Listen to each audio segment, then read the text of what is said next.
Hi.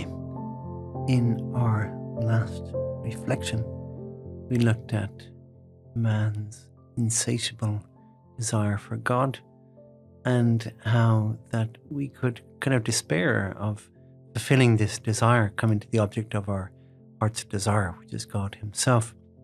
We saw how, for example, Jean-Paul Sartre called man a useless passion, very memorable, very negative description of what man is.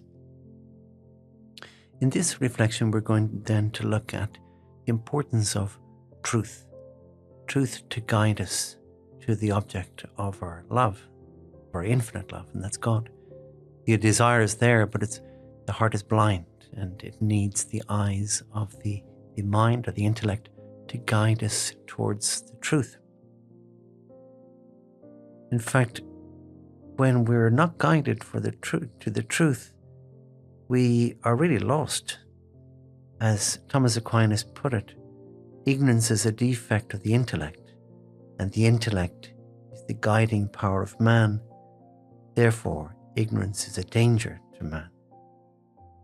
It's almost like these stories that you see occasionally popping up of people who followed Google Maps in the car, but kind of blindly, and that it wasn't functioning correctly for some reason or hadn't been updated. And people are taken off into the strangest places. I've seen photographs of cars stuck in tiny little mountain tracks because they followed Google Maps kind of blindly. Unfortunately, even people who've died, they've gone over bridges that have long been destroyed or over cliffs or what are these kind of things, because the guidance system, in that case Google Maps, hasn't been working properly. And that is like our intellect. Ignorance is a faulty guidance system. Ignorance is a kind of darkness which prevents us from seeing our way to the truth. In fact, Joseph Ratzinger, in his great little book, well, not little book, a large book, Introduction to Christianity, he says, ignorance of the truth is the greatest danger for man. It leads him astray from his true vocation and destiny. A great danger. And this is ignorance. For the most part, ignorance is, we're not very responsible for it. It's just that we don't know the truth and we've been left in darkness. St. Josemaria distinguishes between malice, and malice is bad will, really, evil intent, and ignorance. And he says the malice of the few, not many people are really malicious, and the ignorance of many, yes, many people, unfortunately, do not know the truth. He says this malice and this ignorance is the enemy of God and of the church. So it's quite striking. Ignorance is a very serious condition. What happens with ignorance then? It leads us to worship the wrong things, essentially, because we don't know better.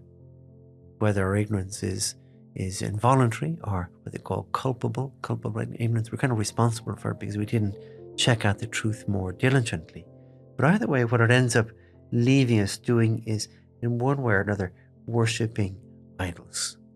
That is sometimes always the most stupid thing because it's not God, and we're made only for the worship of God.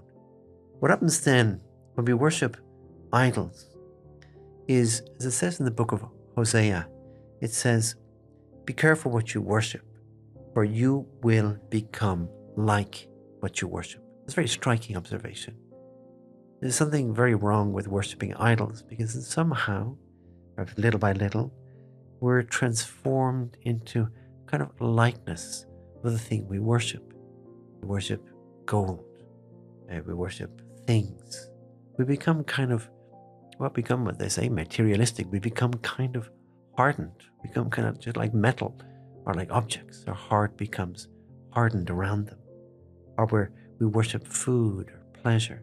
Then also we become very carnal in our thoughts and our desires. Our whole being becomes carnal because this is my God.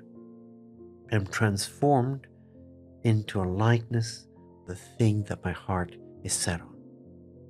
Therefore, we see the importance of what God does in revealing Himself to us. Reveals Himself to us. As it were, encountering us on the way and saying, look, Here I am. You can see me very clearly. Not just because your intellect can know me, but also because I'm standing in front of you in a certain way. Revealing is literally pulling aside the veil. And so God makes it much easier for us, so we don't fall into this destructive ideology or idolatry, rather. This is something Aquinas says about this. He says, knowledge from divine revelation is not simply informative, but also formative. It changes the way we think, act, and love. It helps us to become more like God. So, not just information. It's not just simply information, or as Pope Benedict put it, divine revelation is not just a body of information, but rather a living encounter with God. And that idea of God revealing, putting aside the veil and saying, this is me. Your heart is made to worship me. And this is not just a whole lot of kind of cold facts about God, the world, man, even though there is that. There is information, very profound information.